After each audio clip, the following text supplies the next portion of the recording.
Cercavamo un luogo dove respirare aria di montagna e godere di un panorama tipo City by Night. Cercavamo dei paesaggi dai profili morbidi e linee che ingannano lo sguardo a tal punto da confondere i sensi.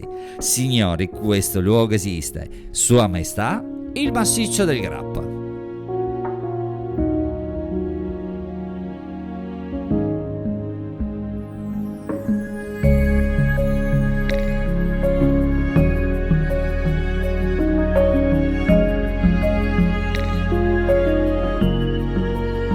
E siccome 2 settimane prima, dopo aver fatto le ferrate, Sas Brusai e Carlo Gussella complici un paio di caraffe di prosecco, ho dimenticato l'attrezzatura in rifugio. Il destino voleva che tornassimo.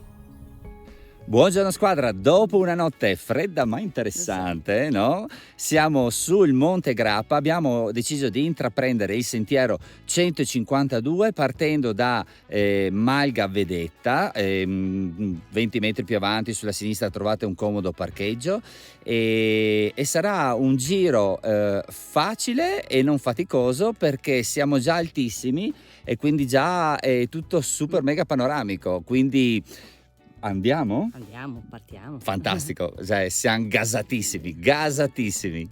Di fatto tutto questo entusiasmo non viene a caso. L'itinerario CAI 152 Meate Boccaor viene considerato uno tra i sentieri più affascinanti del massiccio. Realizzato dal genio civile italiano per spostare e ricevere truppe a riparo dal tiro dell'esercito austro-ungarico, regala numerose tracce ben visibili di trincee e gallerie create durante la Grande Guerra. Noi siamo partiti poco dopo Malga Vedetta, poi alla fine del video ve lo mettiamo tutto su carta tabacco con dati tecnici eccetera eccetera. Abbiamo percorso il 152 passando sotto il ponte tibetano della ferrata Sas Brusai e raggiunto la strada asfaltata a quota 1375 metri. Da lì abbiamo inforcato il sentiero che porta al monte Boccaor, scesi a quota 1488 metri e seguendo una traccia nera conquistato la vetta del monte Meate. Allora, siccome Cristina è arrabbiata con me, ha messo del filo spinato fra me e lei. Le mogli veramente si inventano di tutto, cioè devo mantenere le distanze, almeno 2 metri di distanza, filo spinato e mitragliatrice. No, a parte gli scherzi.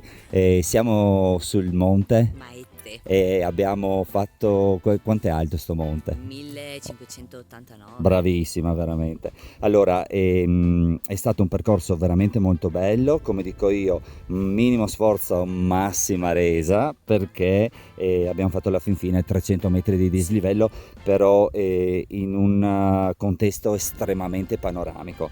Adesso noi lasciamo il Sassolino del Sorriso in terra straniera, perché non siamo in Friuli, ma anche noi ogni tanto sconfiniamo, perché la nostra regione è bellissima, ma anche tutte le altre regioni d'Italia sono bellissime, quindi lo lasciamo qua. Il giochino è sempre lo stesso, chi lo trova lo porta su un'altra vetta. Noi siamo Trekking Friuli Venezia Giulia, pubblichiamo percorsi inerenti alla nostra regione e quindi se volete iscrivervi al canale a noi fa piacere, giusto? Ok, adesso lascia il Sassolino, andiamo in Malga che la vedo già lì, vinello, formaggio, salame e quello che ci offre il Malgaro, dai, va bene? Scendendo dal Monte Meate, in pochi minuti si raggiunge Malga, Arkansas, dove i gestori ci hanno accolto con gentilezza e cortesia. Piatti tipici e saporiti cucinati con amore e professionalità. Panorama particolare perché molto rilassante. Luogo che consigliamo assolutamente. Questa è la cuoca. Ci ha fatto un goulash che veramente è una vita che non mangiavo un goulash così addirittura, buono. Grazie. Voi siete la Malga?